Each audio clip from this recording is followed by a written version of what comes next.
Tensorflow, which is my #1 most requested tutorial. So I just wanted to make this video and let's dive right into it. So to me, starting off with TensorFlow, it starts off with what is a tensor. And then when we start off with what is a tensor is a group of arrays. And then so what is an array? To start off that initial question, an array is just like a group of numbers, right? Like 1, 2, 3, 4, 5. So here's an array, our most simple array. And then TensorFlow is an array of arrays, multiple arrays, right? And then doing things with multiple arrays. So what does that look like just on its own? It looks like this, like 1, 2, 3, 4, 5, 6, 7, 8, 9, 10, 11, 12, 13, 14, 15. And then these would be 3 rows, right? 3 columns. Column 1 is 1, 2, 3, 4, 5. Column 2 is 6, 7, 8, 9, 10. And then column 3 is 11, 12, 13, 14, and 15. So that makes it 2 dimensions, right? So we're looking at like essentially like 1 dimension, 2 dimensions. And then so what TensorFlow does is it makes it 3 dimensions. So like it's from 1 to 2 to 3, right? And then so if we look at what TensorFlow does as an output here, let's do this, and I think it's going to take a few seconds to run. Yep, there we go. And then so essentially what this is doing is giving us a one-dimensional one-dimensional or one to me one one layer. Sorry, I don't know why I had such a hard time coming up with that. One layer TensorFlow, because TensorFlow deals within layers, right? So it will take our multiple array, like 1, 2, 3, 4, 5, and then it's making it into a singular layer array with a shape of 5. And then int 32, and then so when you see like int 16, int 8, etc., that's when you get into quantization. So int 32 is just standard for like across the board for like the numerical values. And then so going through and then making this a little bit more complex, let's look at an actual like TensorFlow equation, like a base level equation, right? And then so this code that we're going to look at, it defines a simple neural network model with a single dense layer that compiles the model with specified optimizer and loss functions, and that trains the model using the provided sample data for 100 epochs and prepares for making predictions using the trained model. The model is learning to predict the output values based on the input values. Given the sample data, it will learn the relationship that the output is twice the input value, y equals 2 times x. And I thought this would take longer to go. It's still going. Let's see. Oh, and it's done.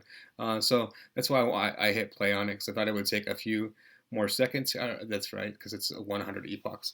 So you can see, you can set here. So it's essentially we're training the neural network, right? So the very first thing that we're doing within this is that we'll go through what all of these mean. So we're putting together, and first we're calling a model, and we're defining the model, and then within the model there's a few different things. You have the layer and the shape of the model, and then from there you're compiling the loss of the model, and you're using an optimizer. And then so we're going to go over these 4 concepts more in depth as we go down, right? So shape, the density, the loss rate, and the optimizer. But in this instance, and then for right now and for the time being, what's most important within this is that, again, we pulled in and we're training a simple neural network model. In this instance, we're training it to find mean squared error, and then we're training it for 100 epochs in this instance to predict the mean squared error. And then so you can see that our loss is measured here, and then our loss goes down with every step, right? So our loss starts up like way up here at the top, uh, like super high, right? Like our loss starts out at a number like 117, and then goes down to 68 immediately after one epoch. But then once we get down like here, like to like 100 epochs, we're down to zero point 0.06 on the loss, right? So from uh, 117 to 0.06. And then so this is why you train the model, right? Because an untrained model is going to give you a score of 117, whereas a trained model is going to give you a score of 0.06 as far as loss rate, and then loss rate being able to, like, being the predictability to the like test data, which we'll get more into. And then so let's take this a step further, right? Because so this is this example that we're looking at here. This is essentially the loss rate, and the function that we're looking for is, again, we're looking for the mean squared error in this equation. And then so essentially it's just, we're looking for, it's just essentially doubling y is 2 times x every single time. So 1 is 1 to 2, 2 to 4, 3 to 6, 4 to 8, 5 to 10, etc. And then so that's all we're feeding it. So it's we're just feeding it, and it's learning that y is equal to 2 times x. And then that's what it's learning, right? But so let's get a little bit more kind of like what you would actually want to utilize TensorFlow for, which is creating neural networks, right? And then so this code is going to load the MNIST data set, which normalizes the pixel values for handwritten data sets. That defines a neural network model using their Keras sequential API with specific layers, and compiles the model with the Atom optimizer, which we'll get into, and sparse categorical cross entropy loss function, which we'll get into, that trains the model on the training data for 5 epochs, and finally evaluates the model's performance on the testing data. The model is designed to classify handwritten digit images into their corresponding digit classes, being 0 through 9, using a simple neural network architecture. This code defines a neural network model using the Keras sequential API, and the model consists of the following layers: flatten, dense, dropout, and dense, which we'll get into here. But so you can see, and I started running and executing that code as I was going through that. It took about 44 seconds to fully execute here. And then again, it's loading the model and then training the model. So exactly as I said, right, we're loading this data set, this MNIST data set, and then we're splitting it into X and Y. So all of this is based off of it's a graphical based, like, and graphs at the end of the day, right? So X, Y coordinates, it's just arrays of arrays. So you can have like 3D X, Y coordinates, a 3D array of X, Y coordinates. And then, but so in this instance, we split the data into X and Y. And then from there, we build out our neural network. And then as stated above, it's a 5-layer neural network, right? So it's flatten, dense, dropout, dense, plus the input layer. So 5 layers. And then you've got and then from there, you compile the model, and then we're using the Atom optimizer. And then so we'll talk about Atom optimizer and optimizers in general in just a second. But just like Atom optimizer, it's the one of the most popular, and it's definitely the most robust optimizer that you can see. So you'll see Atom optimizer all the time. And then we're measuring for accuracy for our loss rate, which is very straightforward there. And then so we're just training the model. Epochs is number of times that we're going through the data set. So in this instance, we're going through the data set 5 times. So the full data set 5 times, 5 epochs. And then we're evaluating the model at the end for our loss rate. And then we can see, again, our loss rate starts off at, in this instance, 0.2945, and then it goes down in the end to 0.0752, with the very end measuring 0.0748. So continually going down, which is exactly what we want, and then we can see that our accuracy continually goes up. So by the end of it, we've got almost 98% accuracy on our data and predicting and measuring against our data. So we talked about and pulled in a few things, right? So this is essentially what we've gone through to this point, is building out a neural network using TensorFlow. And so that's what TensorFlow is all about, right? Is building out neural networks. And then so what TensorFlow does is it simplifies all of the math behind this, right? Like going back up to here, where we did this, and we're doing this mean squared error, and then we're doing this mean y equals 2 times x. We're simplifying the math, and we're simplifying everything that behind this just into essentially, if all the green doesn't matter in this code, right? So it's 1, 2, 3, 4, 5, 6, 7 lines. And like all of this math, and then telling it exactly what we want it to do and how we want it to load, and it creating again a one-layer neural network, and doing all of that math behind all of that, and then so a neural network, again being in this instance a tensor, which is a 3D set of arrays, and then doing all of this just with 7 lines of code. And then, so as opposed to tons of lines of code and tons of mathematics just for the simple mean squared error, right? And then from there, we go even more complex, which is what you think about when you think about a neural network, which is in this instance a 5-layer neural network using the ReLU activation function and Atom optimizer, and then training for accuracy on 5 epochs.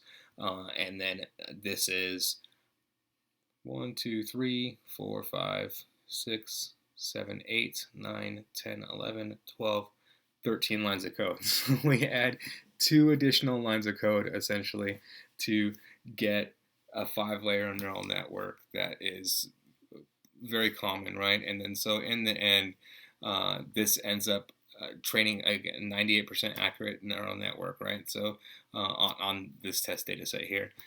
So pretty cool. And then so going down and into breaking this apart further, right? So this is cool. We pull this together, and then we're putting in some concepts here, right? So overall, we're creating a model, and then our model is consisting of this optimizer, the loss function, and then we're measuring that off of metrics. So let's kind of dive into these concepts more specifically. So starting off with the model overall. In TensorFlow, a model generally refers to a computational graph that represents the way that data is processed and it transformed to perform a specific task, such as classification, regression, or prediction. This model comprises layers and nodes, with each layer performing different transformations on the data. And here's a more detailed breakdown of that. So the definition of a TensorFlow model is a directed acyclic graph of data, which are tensors, and operations, or ops, that can be trained to perform a specific task. It encapsulates the architecture, how different layers are stacked and connected, and the parameters, weights, and biases of a neural network or any other machine learning algorithm. And we'll go through an example of this in just a second. So diving into the layers specifically, the layers are the building blocks of a TensorFlow model, and each layer performs a specific transformation on its input data and passes the output to the next layer.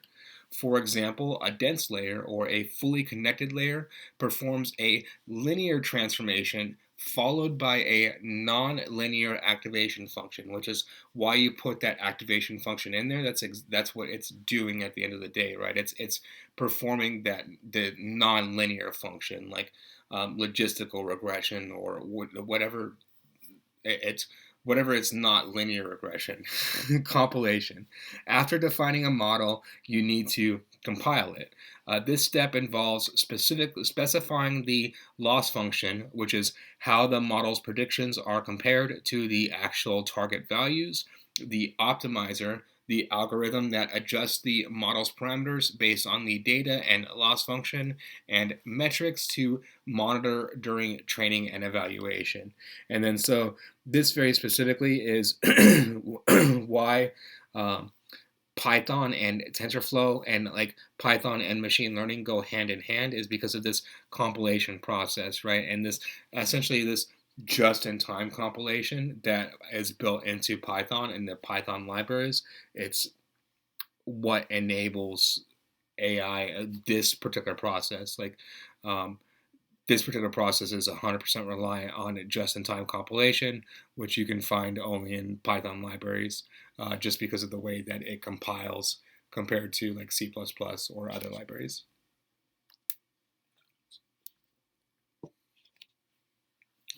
Then moving on from there, we have training. So training a model involves using an optimization algorithm to adjust the model's parameters, their weights and biases, so that the model can accurately map the inputs to the outputs.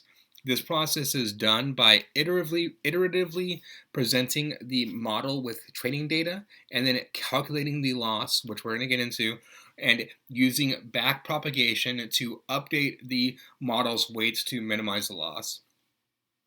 Backpropagation is just really straightforward, right? So let's say that you have an input, and then think of an input like a prompt to an LLM model, right? And then so the input goes through all of the layers, let's say 5 layers, right? And it goes through them forward, and then backpropagation is just exactly that, right? So it takes the prediction of the what the output and then the predicted result, and then it backpropagates that through the layers again, right? And then so it runs it through backwards, exactly what you would think of. Inference. Once trained, the model can be used to make predictions or inferences on new unseen data. This involves passing the data through the model's computational graph and outputting a prediction or decision based on the learning parameters. Serialization. After training, models can be saved and loaded. This is useful for deploying a trained model to production or continuing training later. TensorFlow provides utilities for saving the entire model, which is the architecture and the weights, or just the weights. In summary, a model in TensorFlow is a sophisticated way to express the mathematical and algorithmic process of transforming input data into desired outputs, leveraging various types of layers and capable of being trained, evaluated, and deployed to solve specific tasks in machine learning and deep learning. So diving into this specifically, this is very specifically to show you how and what a tensor looks like within TensorFlow. So building out an individual tensor, and then so in this instance we're creating 2 constant tensors, so tensor A and tensor B, and then which are again arrays of arrays, right? So 3D arrays. So 1, 2, 3, 4, 5, 6, 7, 8. Then we're performing, in this instance, we're telling it to do a few things. So we have tensor A, tensor B. Tensor C is going to perform element-wise addition. Tensor D is going to perform element-wise multiplication. And tensor E is going to perform matrix multiplication. And then all on these same numbers within the 3D arrays, right? So 1, 2, 3, 4, 5, 6, 7, 8, 9, 7, 8. And then we essentially from there just print the results, right? And then so we can see here, that's exactly what happens. And then so we're printing out essentially different shapes. And then so these different outputs represent the different layers of the model. So layer 1, layer 2, layer 3, layer 4, layer 5. Very simple, right? And then we can see that there's definite variation and slight variation in the numbers that we get within our different layers, right? So the different layers produce different results, and they have different weights overall. And then so if we were to save this model overall, we would be saving these weights like 1, 2, 3, 4, 5, 6, 7, 8, 6, 8, 10, 12, 5, 12, 21, 32, 19, 22, 43, 50. And that would be the weights of the model at this point, right? And then so from the model, within the model, there's different parts of the model, right? And then so that's the model itself. And then breaking down the model further, the model has parts like the optimizer. And we talked about optimizers a little bit. So let's dive further into optimizers. Optimizers in TensorFlow, an optimizer is an algorithm or method used to change the attributes of the neural network, such as weights and learning rate, to reduce the losses. Optimizers help to minimize or maximize an objective function, often referred to as the loss or the cost function, that arises from the neural network during training. The optimization process is essential for the network to learn from its errors and improve its performance over time. Here's a closer look at what optimizers do in TensorFlow. The goal of optimization. The primary goal of an optimizer in TensorFlow is to minimize the loss function, which measures how far the model's predictions are from the actual data by adjusting the model parameters, usually the weights. The optimizer aims to find the set of parameters that results in the lowest possible loss, gradient descent. At the heart of most optimization algorithms is the concept of gradient descent. This method involves calculating the gradient or the derivative of the loss function with respect to the model's parameters and then adjusting those parameters in the direction that reduces the loss. Learning rate. Optimizers use a parameter called the learning rate to determine the step size at each iteration while moving toward a minimum of the loss function. A too large learning rate can cause the model to converge too quickly to a suboptimal solution, while a too small learning rate can slow down the training process. And then so just within that, like I'll see like there's a lot of optimizers that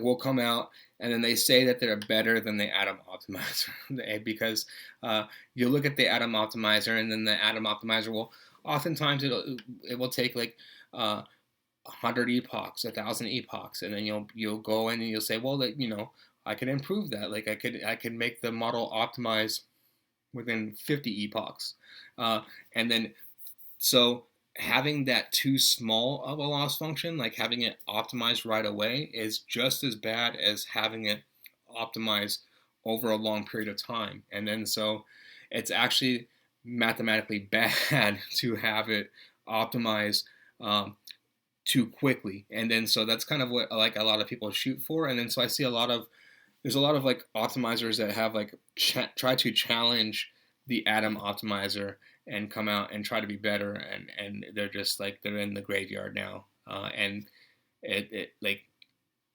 as far as neural networks, it's Atom Optimizer. Like that's 90% of the time that's what you're gonna use.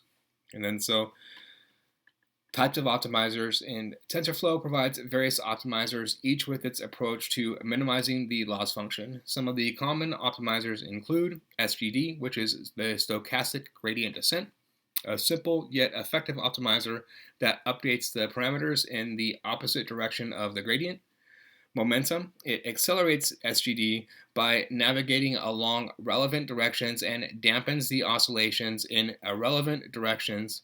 It adds a fraction of the previous update to the current one, helping to accelerate the optimizer in the right direction. So again, just highlighting like it's the very first thing that people look for within this is to make it faster and to optimize quicker. And then so if it's not optimizing it quickly like the Atom Optimizer can do, then there's reasons why it's not optimizing as quickly, right? It's because that's like actually optimal. in that instance. And then so ADAM, adaptive moment estimation, which combines ideas from momentum and RMS prompt, another optimizer to compute adaptive learning rates for each parameter. ADAM is popular due to its robustness to the choice of hyperparameters. Implementation in TensorFlow. When you define a model in TensorFlow, you choose an optimizer and set its parameters, including the learning rate. During training, the optimizer updates the model's weights based on the computed gradients to minimize the loss function. Optimizers play a crucial role in training of neural networks, determining how quickly and effectively a model can converge to its optimal state. The choice of optimizer and its parameters can significantly impact the model's training performance and the quality of the final results. So in this script, x is initialized to 0, and the variable that we want to optimize is the loss, which is defined as x minus 3, and then times x minus 3 squared times 2, which will give it, times 2, which we aim to minimize. We use the ADAM optimizer from TensorFlow optimizer library, setting a learning rate of 0.1. And in each step of the train step function, we use the gradient tape to record the computation of the loss and calculate the gradient of the loss with respect to x, and then apply the optimizer to adjust x. The loop runs 20 optimization steps, updating x in each step to minimize the loss function. Finally, the script prints the value of x at each step along with the loss and shows the optimized value of x after the training steps. So essentially what we want to do is we want to move closer to 3, right? That's 3 is the optimal prediction. And then so what we can see here is that when we start here with step 1, it starts out at 0.09. And then by step 20, we're up to 1.88. So just by running at 20 epochs, right? And so if we ran it for 200 epochs, we'd get very, very close to 3, which is what we'd be looking for in this instance.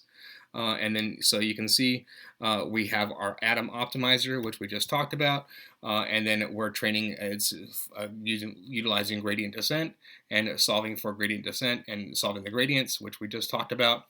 Numpies are arrays, right? And then you'll see numpy, just like like tensors are arrays, numpies are arrays, like the same thing, right? Just like it's different types of arrays.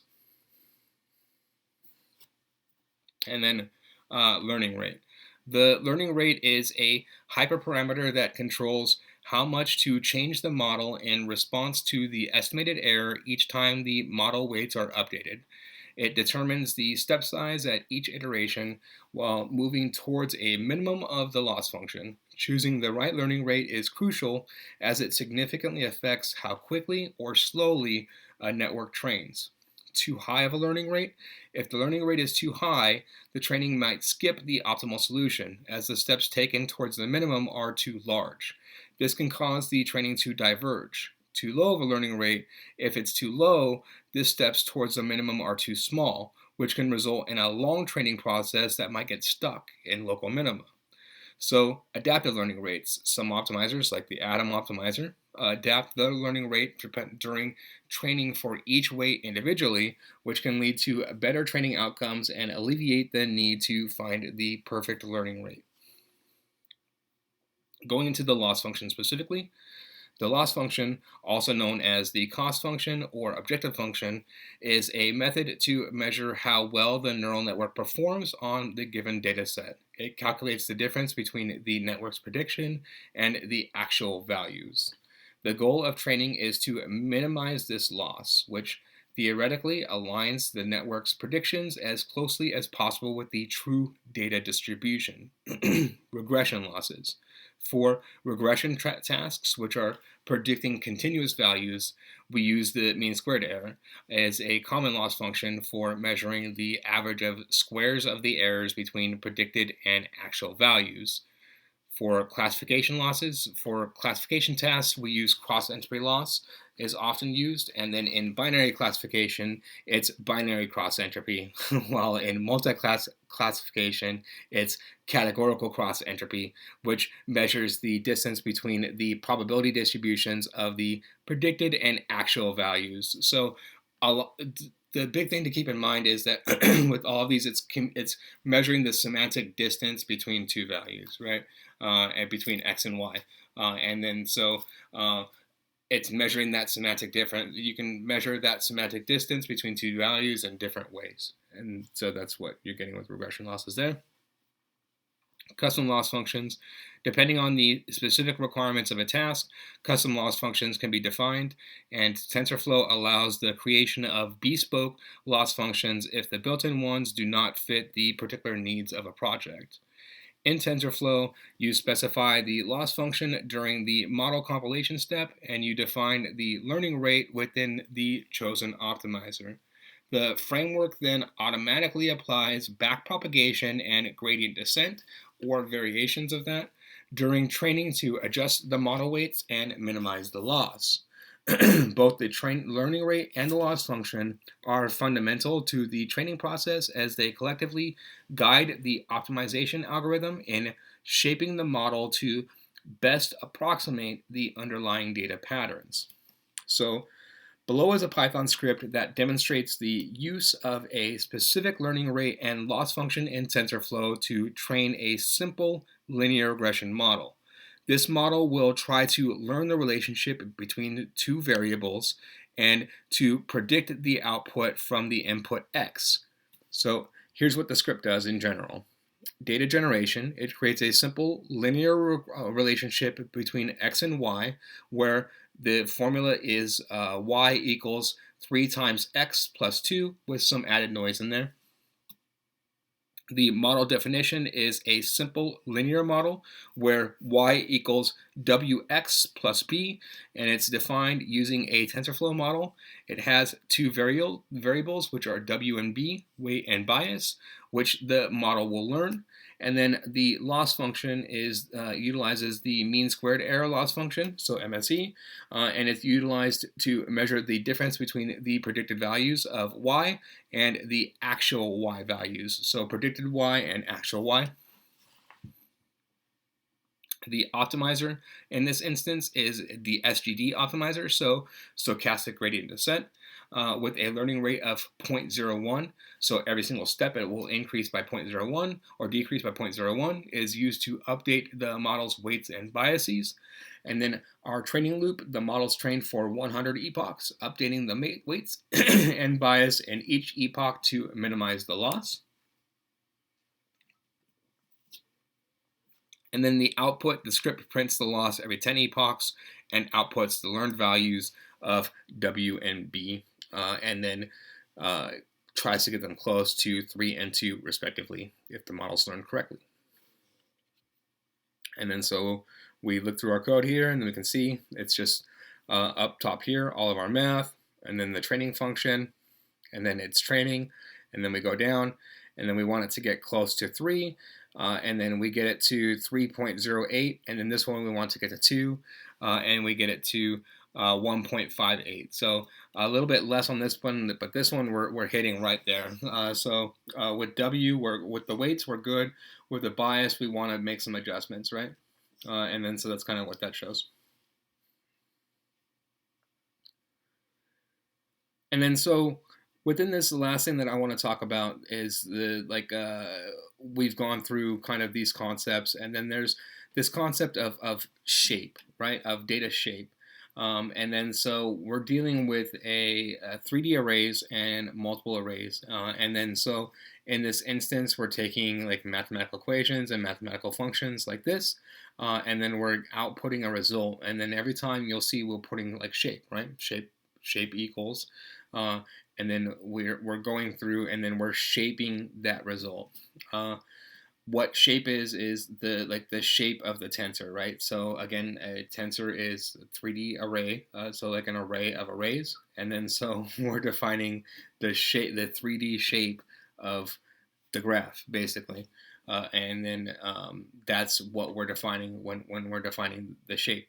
And then so when we're defining the data shape, we want to make sure that the data is shaped the same across the board. Again, we want to shape it into graphs that the model will then take in as 3D arrays. And then what the model is doing is it always, no matter what you're doing, again, it's like everything that we've gone through in this instance and what we've dived into, it's XY equations, right? And then that distance between X and Y, and then different ways to measure the distance between X and Y. Like simplifying it, throwing everything else out, that's exactly what we've been doing, and that's exactly what it does. And then so within that, like it has to know what is X and where to find X and where to find Y.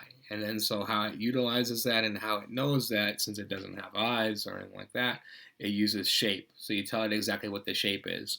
So here's exactly where X3 is. Here's exactly where Y1 is. Here's exactly where X5 is. Here's exactly where Y2 is. And then so it knows. And then, but if you tell it the wrong shape, then you run into issues. So data shape refers to the dimensions and structure of the input and output data to the model that the model will process. In TensorFlow, data is typically represented as tensors, which are multidimensional arrays. The shape of a tensor defines its numbers of dimensions and the size along each dimension. For example, a vector has a shape of n, where n is the number of elements. A matrix has a shape of Mn, where M is the number of rows and N is the number of columns. And a 3D tensor has a shape of Pmn, where P could represent a set of different features, such as like a time series, different channels in an image, etc. So in the context of machine learning, especially with neural networks, the data shape is crucial for the following reasons. The input layer. The input layer of the model must match the shape of the input data. For instance, if you're working with 28 by 28 grayscale images, the input layer should have 784 neurons if flattened, or be at 28 by 28 shape. Batch size. Often data is fed into the model in batches, adding another dimension, usually the first to represent the batch size. Output layer. The shape of the output layer must align with the shape of the output data. So, for example, in a classification task with 10 classes, the output layer should have 10 neurons. The model shape in TensorFlow refers to the architecture and configuration of the model itself, which includes the number of layers, the number of neurons in each layer, and how these layers are connected. That's at the end of the day, what you're doing with the model is those three steps and defining those three steps. So layers, a model can have various layers, and we've gone over these, such as dense, fully connected, convolutional layers, recurrent layers, etc. And then each layer has its own shape, defined by the number and arrangement of neurons or units and the connections between them. Weights. Each connection between neurons has an associated weight, and each neuron may have a bias. The shape of the weight matrix for a layer depends on the number of neurons in the current and previous layers. Sequential versus functional. In TensorFlow, models can be defined sequentially, where each layer follows sequentially, or using the functional API, where layers can have more complex interconnections. Understanding and correctly specifying the data and model shapes are essential steps in building neural network models. Incorrect shapes will result in model compilation errors or suboptimal training performance. It's crucial to align the input data shape with the input layer and ensure that the output layer matches the desired output data shape. And then so in this code, what we're doing is this is a CNN, so convolutional neural network, which you would typically use for like image recognition and image generation, and then we're creating multiple layers of the convolutional neural network, right? So the very first thing is that we're defining an input shape. And then again, our layers are again like individual arrays. It's arrays of arrays, right? So our first shape is numbers. So 28, and 1, which is like our the example for a grayscale image, right? So we're just telling it we're starting out with a grayscale image and we're putting that into number form, numerical form, which is 28, 28, 1. And then we create a sequential model. We're telling it that we want these layers to execute in order. And then we add our layers. So we add our convolutional layer, which is in this instance we give it the shape. We give it the shape of 3 by 3 with 32 neurons, and then we have it utilize the ReLU activation function. And then, so by utilizing the ReLU activation function, that reshapes it. So it reshapes the inputs immediately. So those 3 by 3, and then those 32 neurons into 26 into an array of 26, 26, 32. And then, so this is where TensorFlow comes in, right? Because TensorFlow starts doing all this complex math for you behind the scenes. Like all you're doing is you're just inputting that you want a 32 neurons, and your array is 3, 3, and you want it to utilize the ReLU function, and then it's going to calculate and then reformat and reshape that data for you, and then say, okay, here's the shape of your tensor in this instance. And then same thing going down, right? So then we add a max pooling layer and a max pooling function, and then so we give it just essentially a 2D array of 2, 2, 2, and 2, and then it applies all of the max pooling functions, all of the math behind the scenes, and then converts that into a tensor of 13, 13, and 32. And then it's going through all the way down the line, right? And then so by doing this, essentially what we get is our output result. And then our output result is essentially a model that combines all of these different layers and all of the parameters within the different layer. So then in this instance, by going through what we've built, at the end of the day, we've built a 1, 2, 3, 4, 5, 6, 7 layer neural network with 121,930 parameters, and all trainable parameters. And then so we can see at that point, this is a small, it's 121,000 parameter neural network is small, and then so less than a megabyte, right? Like this could fit on a old floppy disk. And then so this is just essentially explaining what the code does. Script constructs a CNN with various layers, each transforming the input's shape in a specific way. And then just going through all the different layers, exactly what I just went through. So at the end of the day, TensorFlow is utilized to build neural networks, and it's utilized to simplify the math behind the neural networks and the neural network creation. And the very specific math that it's simplifying is arrays and array functions, and then converting it turns arrays and multiple arrays, which would be 2D arrays, into 3D arrays. And then that's kind of the big significance and breakthrough of TensorFlow overall. And so if you like this type of content, please like and subscribe, and I'll give you the link to this TensorFlow tutorial that we went over in this video as well.